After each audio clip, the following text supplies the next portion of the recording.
స్తుతి చేసినే పాడనా స్తోత్ర గీతం భజించినే పొగడనా స్వామి స్తుతి చేసినే పాడనా స్తోత్ర గీతం హల్లెలూయా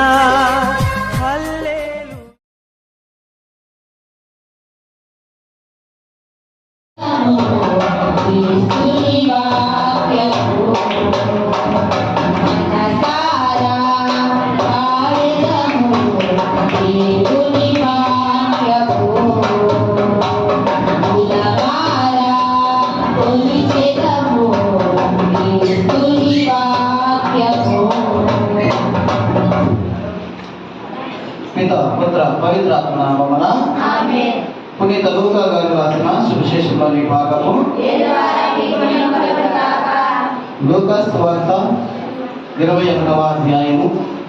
లూకా సువార్త 21వ అధ్యాయము 29వ వచనం నుంచి 32వ వచనం వరకు. లూకా సువార్త 21వ అధ్యాయము 29 నుంచి 33 వచనములు. ఆయన వారికి ఒక ఉపమానమును చెప్పెను. అంజూరపు వృక్షము తదితర వృక్షములను చూడుడు. అవి చిగురు తొడుగుట సూచినప్పుడు వసంతకాలము సమీపించినదని తెలుసుకుందాము. అట్లే ఇవి అన్నీ సంభవించుట మీరు చూచినప్పుడు దైవరాజ్యము సమీపించినదని తెలుసుకునడు.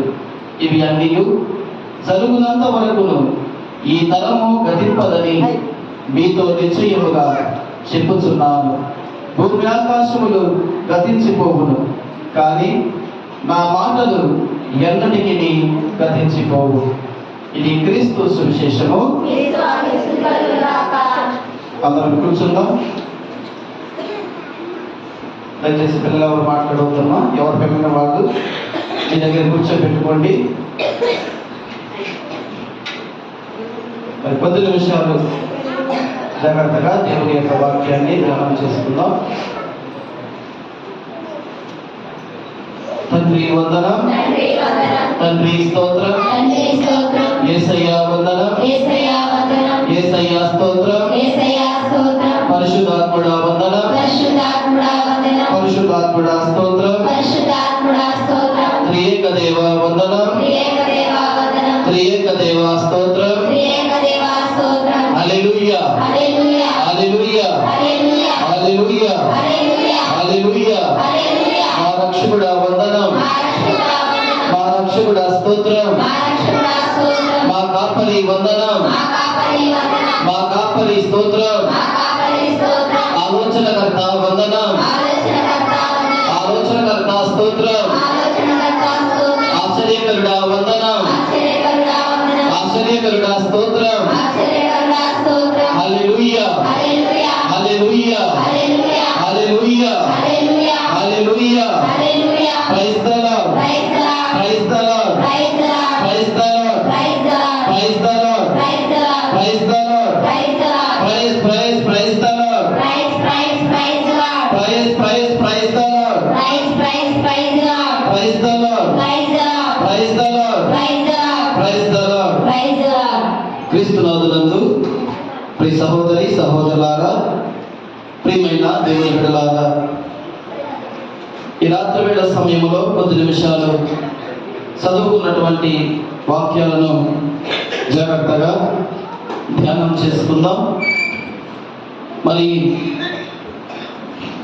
ఈ యొక్క సామాన్య కాలాన్ని దైవార్చన క్యాలెండర్ని మనం పూర్తి చేసుకుని మరి వచ్చే ఆదివారం నుంచి నూతన దైవార్చనలోనికి అనగా ఆగమన కాలంలోనికి ప్రవేశించబోతూ ఉన్నాం. అయితే ప్రియ స్నేహితులారా, మరి దేవుని యొక్క రాకడకు ఏ విధముగా సిద్ధపాటు కలిగి జీవించాలి అనే విషయాల్ని ఎన్నో మాటల్ని మనం తెలుసుకోబోతున్నాం. అలాగనే మరి దేవుని యొక్క రాకడ ఏ విధంగా ఉంటుందో గతంలో కొన్ని సందర్భాల్లో వాక్యాలను ధ్యానం చేసుకున్నాం. ఆయన రాకడ దొంగ వలె వస్తుందని, ఆయన రాకడ ఏ సమయంలో వస్తుందో ఎవరికి తెలియదని, సిద్ధపాటు కలిగినటువంటి, బుద్ధి కలిగినటువంటి, వివేకం కలిగినటువంటి 5 కన్యకల వలె మనం జీవించాలని ఎన్నో సందర్భాలు, ఎన్నో మాటలు మనం జ్ఞాపకం చేసుకున్నాం, వాక్యాన్ని ధ్యానం చేసుకున్నాం.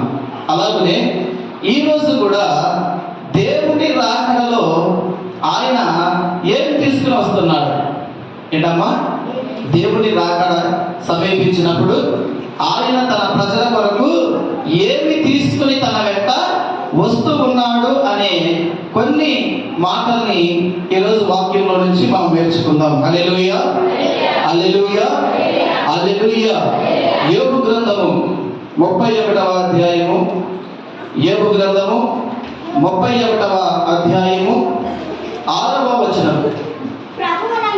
ప్రభువు నన్ను నిర్దిష్టమైన త్రాసులో తూచునేని నేను నిర్దోషిని అని తేలిపోవును. హల్లెలూయా, హల్లెలూయా, హల్లెలూయా. దేవుని యొక్క చేతిలో త్రాసు ఉన్నది అంటే తక్కెడ ఉన్నది. ఏముందమ్మా? తక్కెడ. ఇంకొక మాటలో తులాభారం, తులాభారం. ఆయన చేతిలో త్రాసును పట్టుకుని వస్తూ ఉన్నాడు. ఎందుకు త్రాసును పట్టుకుని వస్తున్నాడంటే ఆ త్రాసులో ప్రతి మానవుణ్ణి కూడా తూయబోతూ ఉన్నాడు. ప్రతి మానవుణ్ణి కూడా తూయబోతూ ఉన్నాడు. మన కూరగాయలు కొనుక్కుంటాం. కూరగాయలు కొన్నప్పుడు ఆ కూరగాయలన్నీ ఒక పక్క, ఆ దగ్గరలో ఒక పక్క ఒక కాటాలో పెట్టి, రెండవ కాటాలో నీకు ఎంత కావాలో అన్ని కేజీల రాయిని, అంత బరువు గల రాయిని వేరొక దగ్గరలో పెట్టి, ఆ కూరగాయలు అమ్మేటటువంటి వాడు త్రాసుని లేదా కాటాని ఇలా పట్టుకొని తోస్తాడు. నీకు 1 కేజీ కావాలనుకో కూరగాయలు, బంగాళదుంపలు 1 కేజీ కొనాలనుకున్నావనుకో, ఆ కేజీ బంగాళదుంపలు ఒక దగ్గరలో, ఆ కేజీకి సరిపడా బరువు తూగే రాయిని, కాటా రాయిని మరొక దగ్గరలో వేసి అలా తూచినప్పుడు ఆ తక్కెడలు 2 కూడా ఎట్లా ఉండాలా? సమానంగా ఉండాలా. హెచ్చు తగ్గులు ఉండకూడదు. అలా సమానంగా ఉంటే నీవు చెల్లించిన ఆ కేజీకి డబ్బులను బట్టి అది నా కూరగాయలు ఖచ్చితంగా నీకు ఇస్తాడు. అట్లాగే ఈరోజు యోబు గారు ఏమంటున్నాడంటే తన స్నేహితులతో, వాళ్ళేమో యోబు గారిని నిందిస్తున్నారు. ఏ తప్పు చేయకపోతే నీకు ఎన్ని బాధలు ఎందుకు వస్తాయి? ఏ పాపం చేయకపోతే యోబు ఎన్ని కష్టాలు నీకు ఎలా వస్తాయి? నువ్వేదో మొత్తానికి పొరపాటు చేసే ఉంటావని పదే పదే 3 స్నేహితులు కూడా యోబు గారిని నిందిస్తూ ఉంటే అప్పుడు ఆయన చెప్పిన మాట ఏంటంటే, అయ్యా, కలన నా దేవుడు త్రాసులు పట్టుకుని వస్తాడు, కాటాన్ని సిద్ధం చేస్తాడు. ఆయన రాకడలో కాటాన్ని సిద్ధం చేసినప్పుడు ఆ కాటాలో నన్ను ఒక పక్క, నీతి కార్యాలు ఒక పక్క, నన్ను ఒక పక్క, నీతి కార్యాలు సత్క్రియలు ఒక పక్క తూచినేని నేను సరిగ్గా తూగుదును. హల్లెలూయా, హల్లెలూయా. నా నిర్దోషత్వము దేవుడు నిరూపించును, నా నిర్దోషత్వమును దేవుడు నిరూపించును అని చెప్పి చక్కగా సాక్ష్యం ఇస్తూ ఉన్నాడు. ప్రియ దేవుని బిడ్డలారా, హల్లెలూయా, హల్లెలూయా. అలాంటి సాక్ష్యము మనం కలిగి జీవించాలి రాకడ సమయంలో. ఎలాంటి సాక్ష్యము? యోబు గారు పలికినటువంటి సాక్ష్యం. అమ్మ, పిల్లలకి తిరుమాకం దయచేసి కూర్చోబెట్టండి, కూర్చోండి. అటు దిక్కులు చూడద్దు. కొద్ది నిమిషాల వాక్యాన్ని శ్రద్ధగా ఆలకించండి. యోబు గారు ఏమంటున్నాడంటే, నా నిర్దోషత్వం ఎలాంటిదో దేవుడు నన్ను తక్కడలో పట్టి చూస్తే నాకు సరిగ్గా ఆ సత్క్రియలు సరిగ్గా సరిపోతాయ్యా అని తన నీతిని గురించి, యథార్థతను గురించి, తన యొక్క సత్ప్రవర్తన గురించి సాక్ష్యం ఇస్తూ ఉన్నాడు. ఎవరు? యోబు భక్తుడు. శ్రమలో కూడా, కష్టాలలో కూడా గొప్పదైనటువంటి సాక్ష్యాన్ని యోబు గారు ఇస్తూ ఉన్నాడు. కనుక ప్రియ దేవుని బిడ్డలారా, ఈరోజు దేవుడు మనతో చెబుతున్నటువంటి మాట, ఆయన రాకడ సమయంలో మనము కూడా దేవుడు కాటా వేస్తే, తూకము వేస్తే దేవుని యొక్క ఎదుట, దేవుని ఎదుట, ఆయన నీతి కార్యాల ఎదుట మనం సరిగ్గా సరితూగాలి. హల్లెలూయా, హల్లెలూయా, హల్లెలూయా. అందుకనే ఒకసారి మనం చదివినట్లయితే రోమపత్రిక పునీత పౌలు గారు రోమీయులకు రాసినటువంటి లేఖ 2వ అధ్యాయము 6వ వచనం, ఏదైనా వాని వాని క్రియలను బట్టి దేవుడు ప్రతి వ్యక్తిని బహూకరించును. హల్లెలూయా, హల్లెలూయా. వాని వాని క్రియలు చొప్పున దేవుడు మనకేమిస్తాడంట? బహుమానం ఇస్తాడు లేదా జీతం ఇస్తాడు.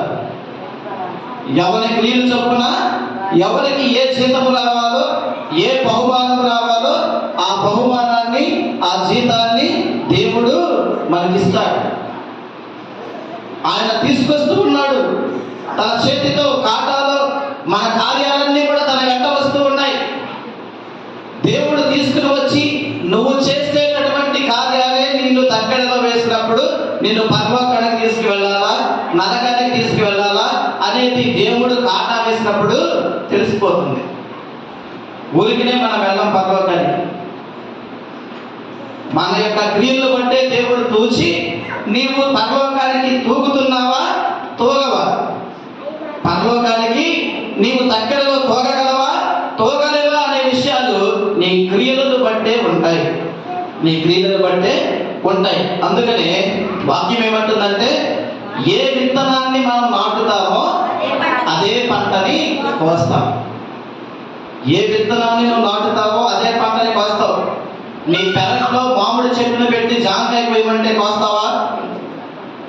ఆ మామిడి చెట్టే వస్తుంది. ఆ మామిడి చెట్టుకి మామిడి పండే కాస్తుంది, కానీ వేరొక ఫలము కాయదు, పూయదు. కనుక నీ క్రియలను బట్టే నువ్వు పరలోకానికి వెళ్ళాలా, నరకానికి వెళ్ళాలా అనే విషయాన్ని దేవుడు చూస్తా ఉంటాడు. ఆయన రాకడ సమయంలో ఆయన చేతిలో ఒక తులాభారము, ఒక కాట ఉన్నది అన్న సత్యము మనం పదే పదే గుర్తు చేసుకోవాలి. ఆ కాటాలో మనం నిలబెట్టినప్పుడు మంచి కార్యాలు ఒక పక్కన పెట్టి మనల్ని ఒక కాటాలో పెడితే ఆ మంచి కార్యాలకు మనం తోగాలి. తోగలేదనుకో ఇక మనం పరలోకానికి హక్కుదారులము కాదు. ఆయన ఖచ్చితంగా చూస్తాడండి. అందుకనే దానియేలు గ్రంథాన్ని మనం ఒకసారి చూసినట్లయితే, దానియేలు గ్రంథము 5వ అధ్యాయము, దానియేలు గ్రంథము 5వ అధ్యాయము 1వ వచనం నుంచి కొన్ని మాటలు. బెల్షస్సర్ రాజు గొప్ప విందు చేయించి 1000 మంది ప్రముఖులను ఆహ్వానించెను. వారితో పాటు తాను కూడా ద్రాక్షారసమును సేవించెను. వారు వధువును సేవించుచుండగా ఆ రాజు పూర్వము తన తండ్రి అయిన నెబుకద్నెజరు రాజు యెరూషలేము దేవాలయము నుండి కొల్లగొట్టి తెచ్చిన వెండి బంగారు పాత్రలను కొనురండి అని ఆజ్ఞాపించెను. తాము, తన ప్రముఖులు, తన భార్యలు, ఉంపుడు గద్దెలు ఆ పాత్రల నుండి రసమును త్రాగవలెనని అతని కోరిక. వారు ఆ పాత్రల నుండి ద్రాక్షారసమును త్రాగి వెండి బంగారు కంచు ఇనుము కొయ్యి రాతితో చేసిన తమ దైవములను స్తుతించిరి. వెంటనే ఒక హస్తము కనిపించెను. అది సున్నము కొట్టి ఉన్న ప్రసాదము గోడ మీద దీపపు కాంతి బాగుగా పడు చోట ఏదియో రాయబడిగెను. అట్లు రాయిచున్న హస్తమును రాజు చూచెను. ఆ దృశ్యమును గాంచి అతడు తెల్లబోయెను. భయము వలన అతని నడుమునందరి కీళ్ళన్నీ పట్టు తప్పెను. మోకాళ్ళు గడగడ ఒలిగెను.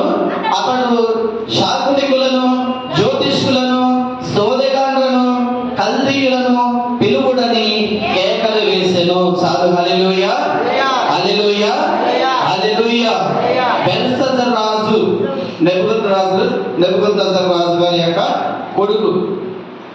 ఈ రాజు ఏం చేశాడంటే, తన తండ్రి యెరూషలేమును కొల్లగొట్టి, యెరూషలేములో దేవాలయాన్ని కొల్లగొట్టి, ఆ దేవాలయములో దేవుని సన్నిధిలో ఉండేటటువంటి దివ్యమైనటువంటి దేవుని యొక్క పాత్రలు, ఉదాహరణకి దివ్య పూజా బలిలో మన గురువులు ఉపయోగించేటటువంటి పాత్రలు, ఆ వెండి పాత్రల్ని, బంగారు పాత్రల్ని యెరూషలేము దేవాలయం నుంచి తెచ్చినటువంటి ఆ వెండి బంగారు పాత్రలను దేవుని యొక్క దివ్య పూజా బలికి సమర్పించేటటువంటి ఆ పాత్రలను రప్పించి వాటితో ద్రాక్షారసాన్ని మందులు దాంట్లో పోసి అతడు విందు చేయడానికి ఆహ్వానించినటువంటి ప్రముఖులు, అతని భార్యలు, అతని యొక్క ఉంపెడు గతులు వీళ్ళందరూ కలిసి ఆ మత్తు పానీయాలను దేవాలయం నుంచి రప్పించినటువంటి దేవుడి యొక్క ఆ పాత్రలో పోసుకుని తాగుతూ ఉన్నారు. హల్లెలూయా,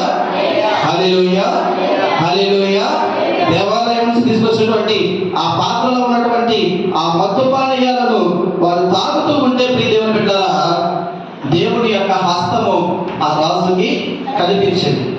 ఆ దేవుడి యొక్క హస్తము ఆ రాజు చూస్తూ ఉండగా ఎక్కడైతే వెలుగు పడుతుందో ఆ తెల్లటి సున్నము కొట్టిన గోడ మీద ఆ చేతి యొక్క హస్తము ఏదో రాస్తూ ఆ రాజు కనిపిస్తే గడగడ గడగడ ఉనికిపోయాడు, భయపడిపోయాడు. ఏమిటి ఆ రాత, ఏమిటి ఆ భాష అని ఆ బబులోను దేశంలో ఉన్నటువంటి ఆ శకునుగాలను, జ్యోతిష్కులను, పండితులను వీరందరినీ పిలిపించి ఆ మాటకు, ఆ గోడ మీద రాసినటువంటి ఆ పదానికి అర్థమేమిటి అని వారందరినీ అడిగించారు. కానీ దాని అర్థం ఎవరు కూడా చెప్పలేదు. చివరికి తన భార్య వచ్చి, అయ్యా, మీ తండ్రి కాలంలో ఈ రాజ్యంలో ఒక మనుషుడు ఉన్నాడు, దేవదూతల మనస్సు కలిగినటువంటి వాడు, దైవ ప్రేరణ కలిగినటువంటి వాడు.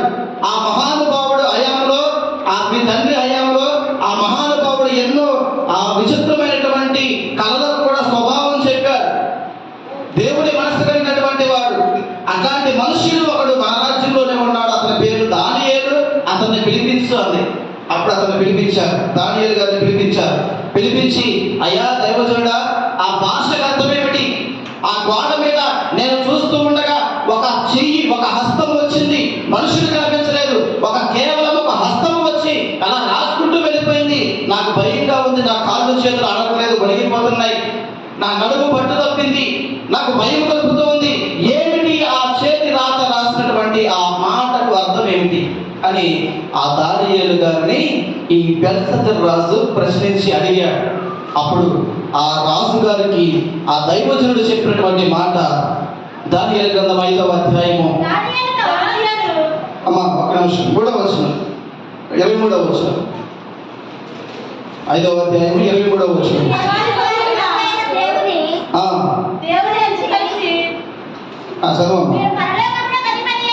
మీరు పరలోకమునకు అధిపతి అయిన దేవుని ధిక్కరించి దేవాలయము నుండి కొని వచ్చిన పాత్రలను రప్పించినవి.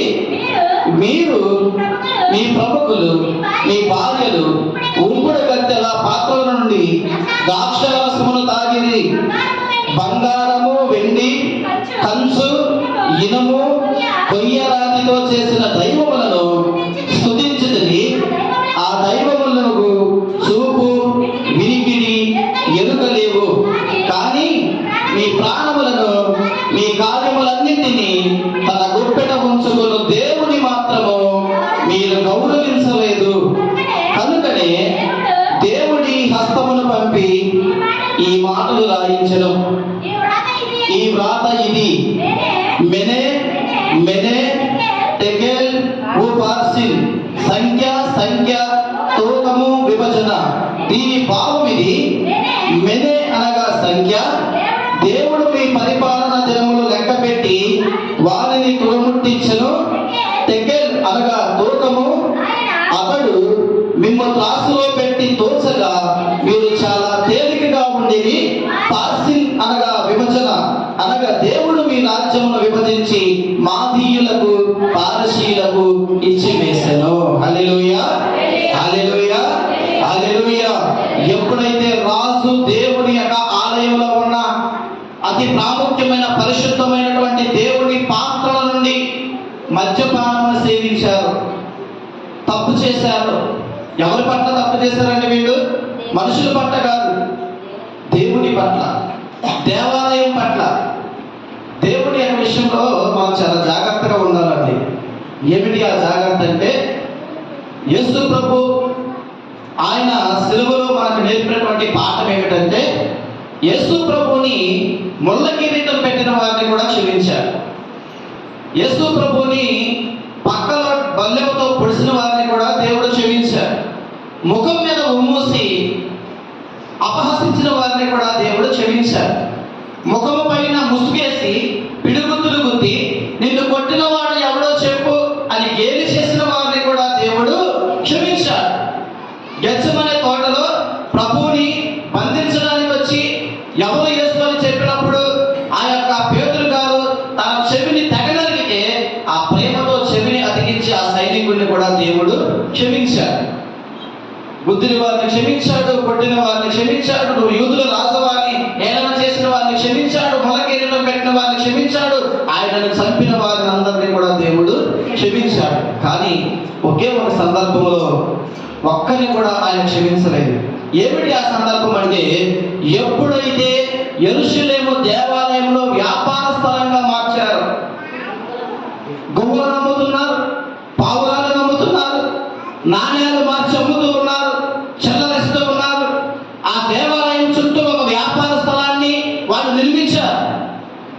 ఎప్పుడైతే దేవాలయాన్ని వ్యాపార స్థలంగా మార్చివేశారో, దొంగలకోగా మార్చివేశారో, ఇక దేవుడు అక్కడ ఉన్న వారిని ఎవరిని కూడా క్షమించలేదు. కొరడా పట్టుకుని వాళ్ళందరినీ కూడా చల్లా చెదురుగా తరిమేశాడండి. ఆయన ఉగ్రత ఆ దేవాలయం సన్నివేశంలో మాత్రమే బైబిల్లో కనిపిస్తుంది. అందుకని ఆయన ఏమంటాడంటే, ప్రియ దేవుని బిడ్డలారా, ఒకసారి వాక్యాన్ని మనం చదువుకున్నట్టయితే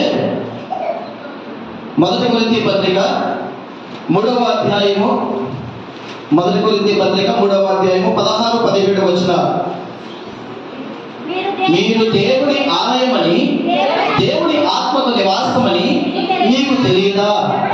ఎవరైనను దేవుని ఆలయములో ధ్వంసము చేసినచో దేవుడు వారిని ధ్వంసము చేయును. ఏదైనా దేవుని ఆలయము పవిత్రమైనది, మీరే ఆయన ఆలయము. హల్లెలూయా, హల్లెలూయా, హల్లెలూయా.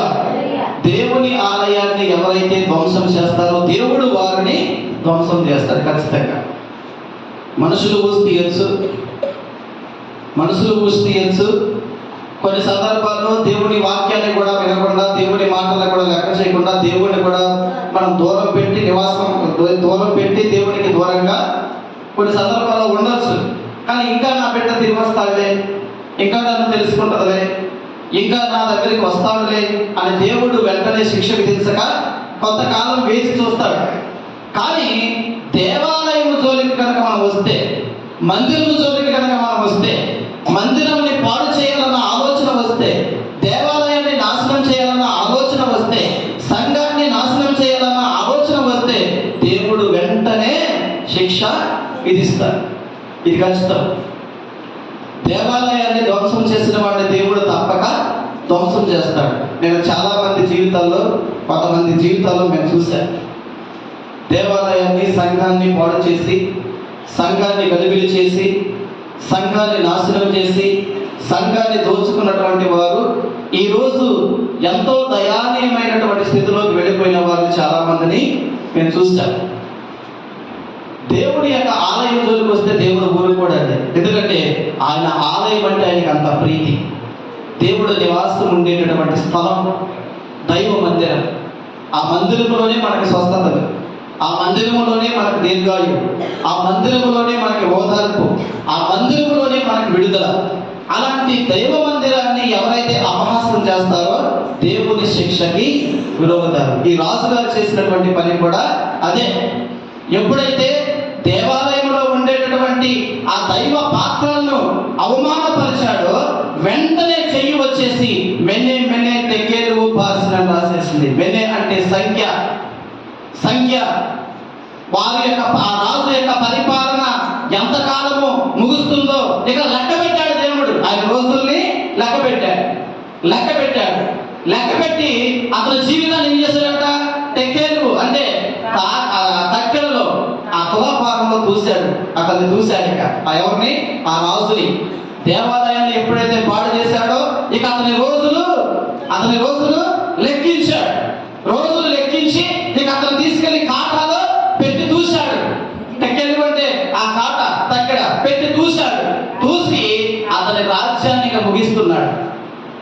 పాల్చేస్తాడు, ఆయన చేతిలో ఉంచరా. ఇక పాల్చునంటే విభజించడం. ఇక అతని చేతిలో ఉంచగా మాదీయులకి పారసీయులకి 2 రాజ్యాలుగా బబులోను రాజ్యాన్ని విభజించి ఆ రాజ్యాలని ఆ 2 భాగాలుగా చేసి వేరే రాజులకి ఆ రాజ్యాన్ని అప్పచెప్పాడు. ఎంత దయానీయమైన పరిస్థితి. ఆ రాత్రే ఆ రాజు మరణించడానికి కింద వచనాల్లో మనం చూస్తూ ఉంటాం. ఆ రాత్రే శత్రువులు వచ్చి ఆ బెల్షస్సర్ రాజుని చంపివేసి రాజ్యాన్ని దోచుకున్నారు. అంత ఘోరమైన శిక్ష ఎందుకు వచ్చింది అంటే దేవుడు కాట వేశాడు. ఎందుకు తులాపానం వేశాడు అంటే దేవాలయాన్ని నాశనం చేశాడు. దేవాలయాన్ని ఎప్పుడైతే నాశనం చేశాడో, దేవుని పనిముట్లు ఎప్పుడైతే పాడు చేశాడో, ఇక అతన్ని లెక్కించి అతని రోజులు లెక్కించి ఖాతాలో పెట్టేశాడు. వచ్చేసాడు ఇక దేవుడు అతని దగ్గరికి శిక్ష విధించడానికి వచ్చేసి వస్తా ఏం తెచ్చాడంట? మాట్లాడాలి. ఏం తెచ్చాడు? కాటా తెచ్చాడు, తులాభారం తెచ్చాడు. తులాభారం తెచ్చి అతని సంఖ్యలో పక్కన పెట్టాడు, అతనిని ఒక త్రాసులో పెట్టాడు. ఇక ముగించేశాడు, తూసేశాడు, విభజించేశాడు ఇక రాజ్యాన్ని. కనుక ప్రియ స్నేహితులారా, దేవుని రాకడలో ఎవని క్రియలు చొప్పున వారికి బహుమానం ఇవ్వడానికి ఆయన చేతిలో తక్కెడ ఉన్నదన్న సత్యము మనము గ్రహించాలి. ఆ తక్కెడలో మనం నిలబెట్టినప్పుడు ఆ యోబు భక్తుడు చెప్పిన సాక్ష్యం మనం చెప్పాలా. ఏమంటున్నాడు ఆయన? నా దేవుడు నన్ను త్రాసులో రుచిలేని నా నిర్దోషత్వం ఎంత గొప్పదో ప్రభు తెలుసుకుంటాడు. ఎంత గొప్ప సాక్ష్యం అండి. కాబట్టి నా దేవుడు ఆ కాటతో వస్తాడు, ఆ తక్కెడలో నన్ను నిలబెడతాడు, ఒక పక్కన నీతి కార్యాలు ఉంచుతాడు, ఒక పక్కన నన్ను ఉంచుతాడు. నేను సరితూగుతాను, నాకు ఏ దోషము కూడా లేదు అని గొప్పనైన సాక్ష్యం యోబు గారు చెప్తున్నాడు. అందుకనే కీర్తనలు మనం చదివినట్లయితే ప్రియదేవుని బిడ్డలారా, కీర్తన 1వ అధ్యాయము 1వ కీర్తన చదవమ్మా. దుష్టుల సలహాలను పాటింపని వాడు, పాపుల మార్గముల నడవని వాడు, అపహాసకులు కూర్చున్న చోట కూర్చుండని నరుడు ధన్యుడు. ప్రభువు ధర్మశాస్త్రమును ఆనందముతో చదువుచు రేయింబవళ్ళు దానిని ధ్యానించువాడు ధన్యుడు. అతడు ఏటి ఒడ్డున నాటగా సకాలమున పంటలిచ్చుచు ఆకులు వాడిపోని చెట్టు వంటి వాడు. అతడు తాను చేపట్టిన కార్యములన్నిట విజయమును పడయను. కానీ దుర్మార్గులు ఇంటివారు కారు, వారు కళ్ళమున గాలికి ఎగిరిపోవు పొట్టు వంటి వారు. హల్లెలూయా, హల్లెలూయా, హల్లెలూయా. ఎట్లాంటి వారంటావా? దుష్టులు గాలికి ఎగిరిపోయే పొట్టు లాంటి వారు. మీరు చూస్తే ప్రియదేవుని బిడ్డలారా, పూర్వకాలంలో పంటలు పండించేవాడు. వరి ధాన్యం పంటలు పండించి కోత కోసి ట్రాక్టర్తో ఆ కుప్పలు నూర్పుడి చేసి ఆ ధాన్యాన్ని అంతా కళ్ళంలో పోగేసేవాడు. ఒక రాశిలాగా పోసేవాడు.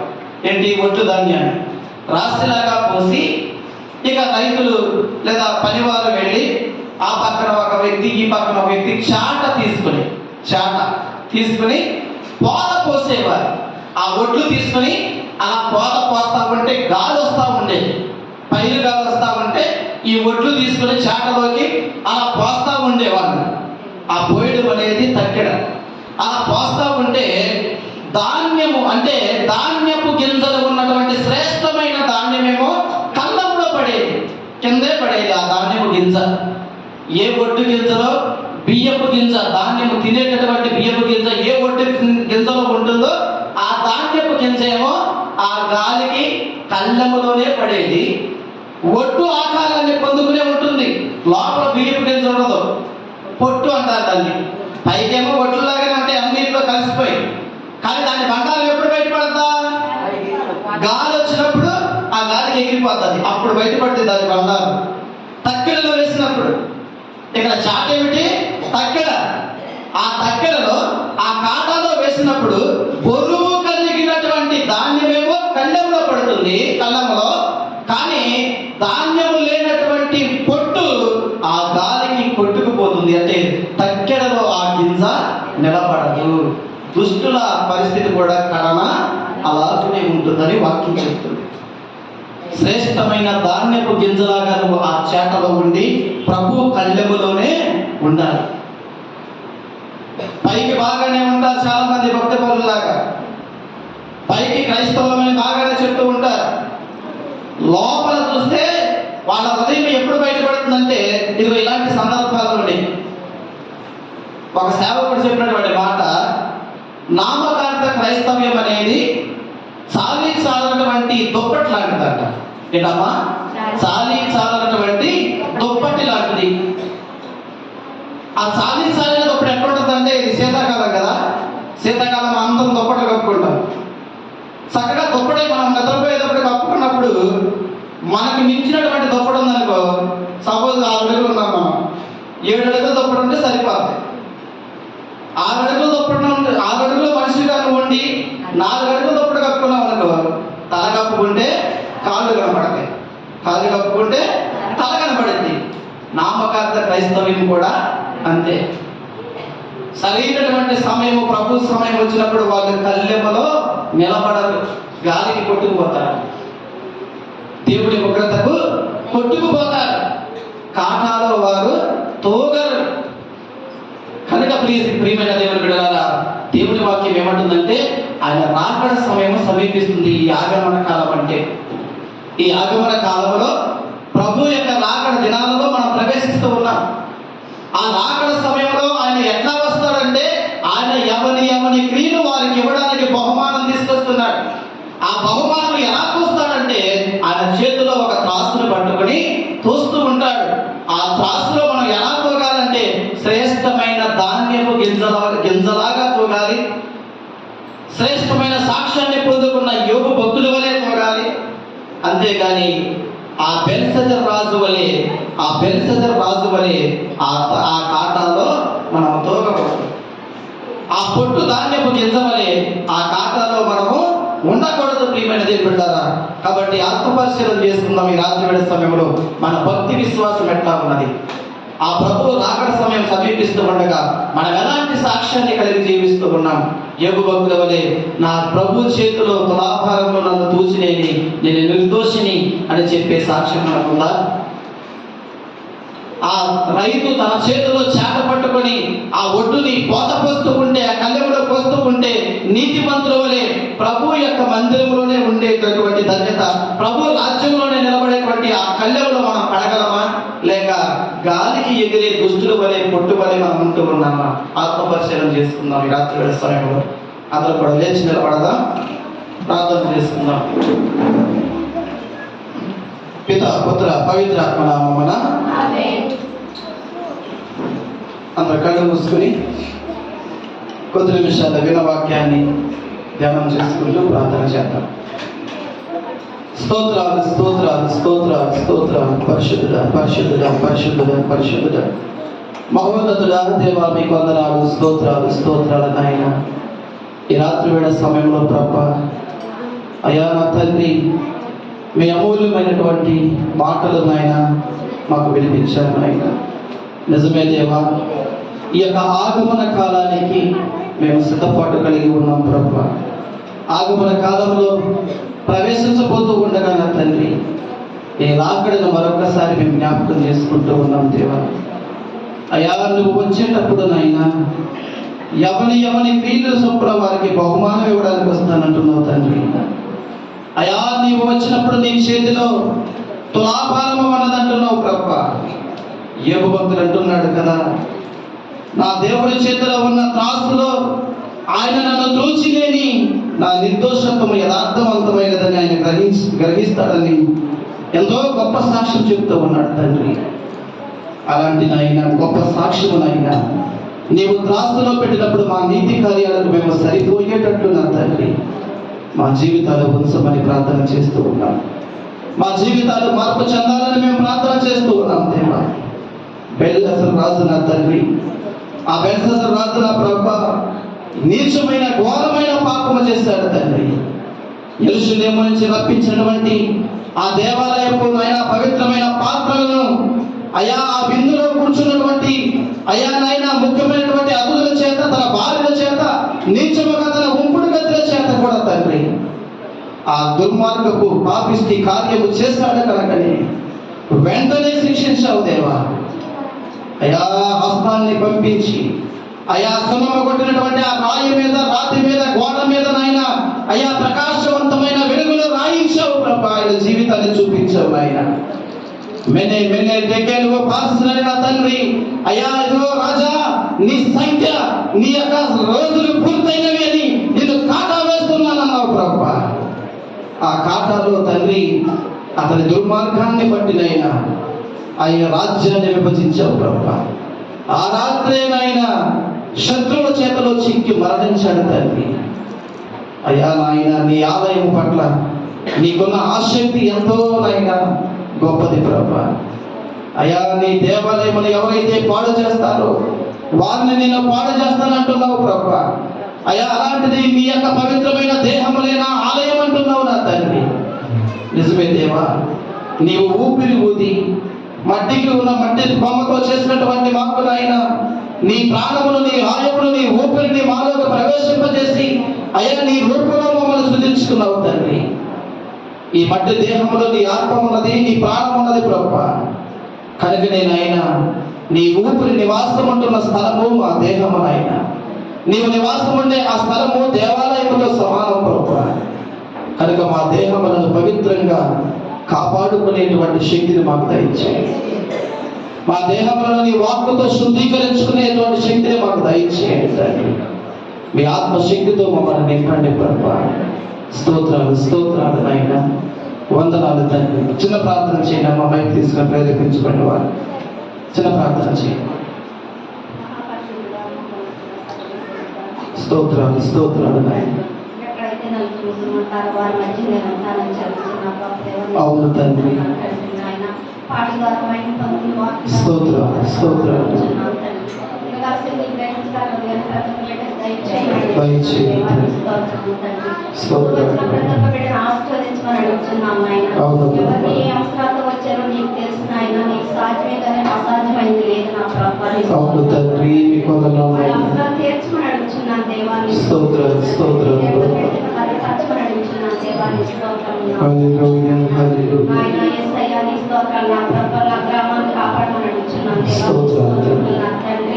ఆయన వృద్ధాపాయంలో ఉన్న బిడ్డలు కాపాడమని అడుగుతున్నాను దేవా. వారికి ఆశీర్వదించమని అడుగుతున్నాను దేవా. సరుకునే బిడ్డలను ఆశీర్వదించమని అడుగుతున్నాను. యవనస్తుల్ని కాపాడమని అడుగుతున్నాను. ఎవరి కాలంలో ఉన్న బిడ్డలు నాయన ఎండ తొట్టులు కూడా ఆ బిడ్డలు కాచి కాపాడమని అడుగుతున్నాను. దయచేయమని ఆ బిడ్డలు ప్రార్థనలు దయచేయమని అడుగుతున్నాను తండ్రి. ఆయన అడగండి ఇస్తానన్నావు నా ప్రభు. అడగలేక మేము ఏర్పడుచున్నాం దేవా. నాయన దేవా, మేము ఏ పాటి వాళ్ళు నా ప్రభు. నీటిలో పడగలంటే జీవితాలు నాయన మార్చే దేవుడు, మాట్లాడే దేవుడు నాయన. మదిపరచమని అడుగుతున్నాం దేవా. నా తండ్రి, నీ సాక్షులుగా నిలబడటానికి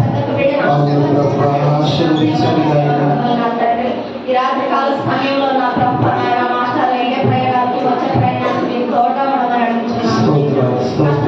మంచి ఆరోగ్యం దయచేయమని అడుగుతున్నాను. వారి బిడ్డలను ఆశీర్వదించమని అడుగుతున్నాను.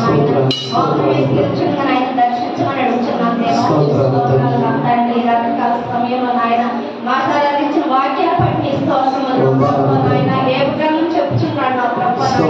ఎంతో గొప్ప ప్రవర్తన ఆయన యేసయ్యా. ఆయన వ్యక్తుల లాగా నా ప్రభు నిలుచుంటాను. మాకు సహాయం దయచేయండి దేవా. నా తండ్రి, మా పరిస్థితి దేవుడు నా ప్రభు యేసయ్యా. మేము ఏ పాటు వాళ్ళు యేసయ్యా. నీ స్తోత్రాలు ఈ నవంబర్ నెలంతా నాయన నెలాఖరులో ఉన్నాం నా ప్రభు.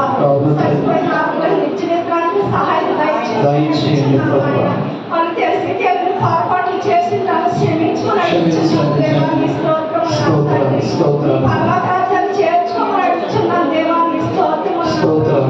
చెత్త జన్మలో మేమున్నాం ఆయన, వైశాఖ జన్మలో మేమున్నాం ఆయన, తిరుమలలో మేమున్నాం నా తండ్రి. కాపాడమని అడుగుతున్నాను దేవాన్ని. వచ్చే నెలలో నా ప్రభు సిద్ధపడి ఉదయాల్లో ప్రతి ఒక్క బిడ్డను దర్శించమని అడుగుతున్నాను దేవాన్ని. స్తోత్రాలు నా తండ్రి. నీ లెక్కలు లేఖలు భద్రపరచమని అడుగుతున్నాం ఆయన. మా గ్రామంలో ఎవరైతే అనారోగ్యంగా ఉంటారో మంచి ఆరోగ్యం దయచేయండి. సిలువైతాన్ని దయచేయమని అడుగుతున్నాను. స్తోత్రములు నా తండ్రి. స్వస్థపరచని కాపాడమని అడుగుతున్నాను దేవాన్ని. స్తోత్రములు బిడ్డలు నా ప్రభు. దాని నాన్న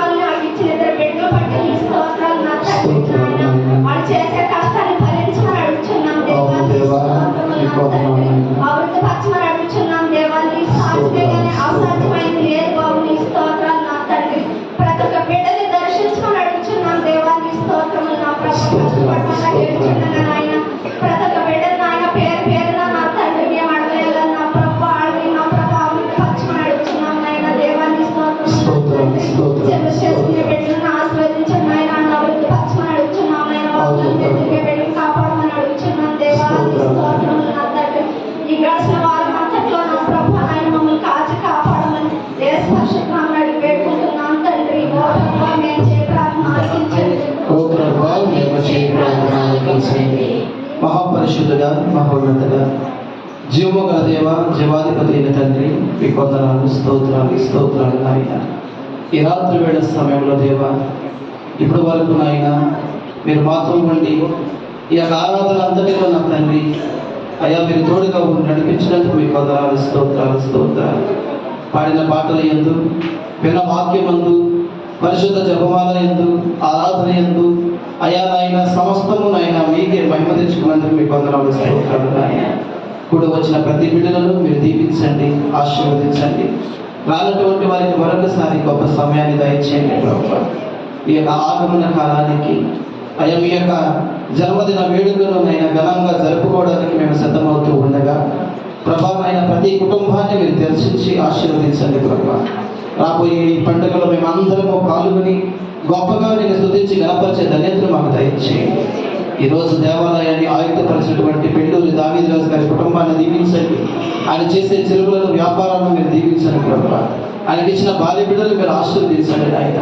అదేవిధంగా ప్రార్థనాసభలు కోరినటువంటి నాయన కుటుంబాలను తండ్రి మీరు దీవించి ఆశీర్వదించండి నాయన. ఇదిగో ప్రభా మరీ తల్లికి నాయన చీరను బహుకరించినటువంటి కుటుంబం, అదేవిధంగా నాయన బాబురావు గారిని, వెంకటేశ్వరరావు గారిని అయ్యా నాయన అనారోగ్యంతో బాధపడుతున్న భోగేశ్వరరావు గారిని మీరు దీవించి ఆశీర్వదించండి. సంపూర్ణ స్వస్థత భాగ్యాన్ని దయచేయండి దేవా. ఇక ఎవరైతే ఈ గ్రామంలో, సంఘంలో చెప్పుకోలేని వ్యాధి బాధల చేత బాధపడుతూ ఉన్నారో ప్రభా అయా పరమ వైద్యుని మీరు దర్శించండి దేవా. మంచి ఆరోగ్యాన్ని, శక్తి, బలాన్ని దయచేయండి నాయన. అది ముఖ్యంగా నాయన చిన్నారి బిడ్డలు దీవించండి. అయ్యా మంచి జ్ఞానమును తెలివితేటలు దయచేయండి. వాళ్ళు పెరిగి పెద్దవారు అవుతుండగా జ్ఞానమందులు, ప్రాయమందులు వర్ధిల్లే భాగ్యాన్ని దయచేయండి. యవనస్తుల చుట్టూ నీ కంచెలు తోడుగా ఉంచండి. నీ కృపా కాపుదల ఎల్లప్పుడూ బిడ్డలు తోడుగా ఉంచండి ప్రభా. అయ్యా గర్భిణీ స్త్రీలను దర్శించండి నాయన. మంచి సుఖమైన కాన్పును దయచేయండి ప్రభా. అయా గర్భఫలం లేని వారికి నాయన సంతాన వాక్యంలో దయచేయండి నాయన. అయా బాధితులుగా ఉన్నటువంటి బిడ్డలు నాయన అయా మంచి బలమును, ఆరోగ్యాన్ని దయచేయండి నాయన. తల్లి బిడ్డ క్షేమాన్ని దయచేయండి ప్రభా. అయా వృద్ధులకు నూతన బలముల శక్తిని దయచేయండి నాయన. అయా ప్రతి కుటుంబంలో యజమానులను దీవించమని, కుటుంబాల కోసం ఎంతో కష్టపడి పరిపాలన చేస్తూ ఉండగా వారి కష్ట జీతాన్ని ఆశీర్వదించమని ప్రార్థన చేస్తున్నాం తండ్రి. అయ్యా మా పూజలు కూడా దీవించండి ప్రభా. ఆయనకి మంచి ఆరోగ్యాన్ని దయచేయండి నాయన. ఆయన తలపెట్టిన ప్రతి ఆధ్యాత్మిక కార్యక్రమాన్ని అయా ప్రభా నాయన 30 100 100 ప్రతిఫలంతో దీవించమని ప్రార్థన చేస్తూ ఉన్నాం. నా తోటి పని వారిని దీవించండి, వారి కుటుంబాలను దీవించండి, వారి సంఘాలను దీవించమని ప్రార్థన చేస్తున్నాం దేవా. తిరిగి నాయన మా కుటుంబాలకు వెళుతూ ఉండగా విన్న వాక్యాన్ని విడిచిపెట్టకుండా మా మనసులో భద్రపరుచుకుంటూ దివారాత్రంలో నీ వాక్యంలో ధ్యానం చేస్తున్నాయినా నిత్యమునైనా నీ సన్నిధిలో మేమందరము నీకు సాక్షులుగా నిలబడి నేను స్తుతించి గణపరిచే యోగ్యతను మాకు దయచేయమని మరొకసారి ప్రభా ఆదివారం ఉదయం అయ్యా మేమందరము నీ సన్నిధానం చేరి నేను స్తుతించి గణపరిచే యోగ్యతను మా అందరికీ అనుగ్రహించమని యేసు పరిశుద్ధ నామములో అడిగి వేడుకొనుచున్నాను మా పరమ తండ్రి. ఆమేన్, ఆమేన్. అందరూ కూర్చుందాం. పలారం పంచుతూ ఉండగా ఒక కీర్తన పాడు.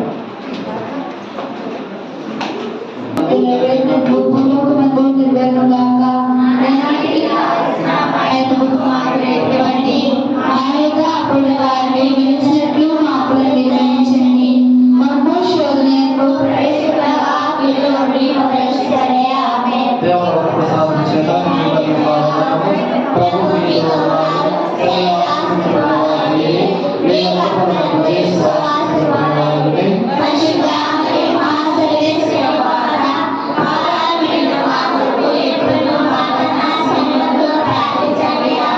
పితా పుత్ర పవిత్రాత్మకు మహిమ కలుగునుగాక.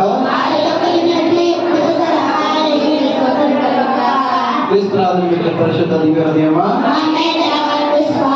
పరిశుద్ధ మరియమ్మ గారా, పునీత జోసెఫ్ గారా, సకల పునీతులారా, మాకు కాపులుగా ఉండే సన్మనుషులారా, నిత్య సహాయ మాత, మంచి ఆరోగ్య మాత, పితా పుత్ర పవిత్రాత్మ నామమున లేచి నిలబడదాం. సర్వశక్తి గల సర్వేశ్వరుడు పిత పుత్ర పవిత్రాత్మ దేవుడు సదాకాలము మనందరికీ తోడై ఉండి కాచి కాపాడుదురుగాక. సమాధానంతో వెళ్ళి క్రీస్తు ప్రేమలో, క్రీస్తు సేవలో జీవించండి.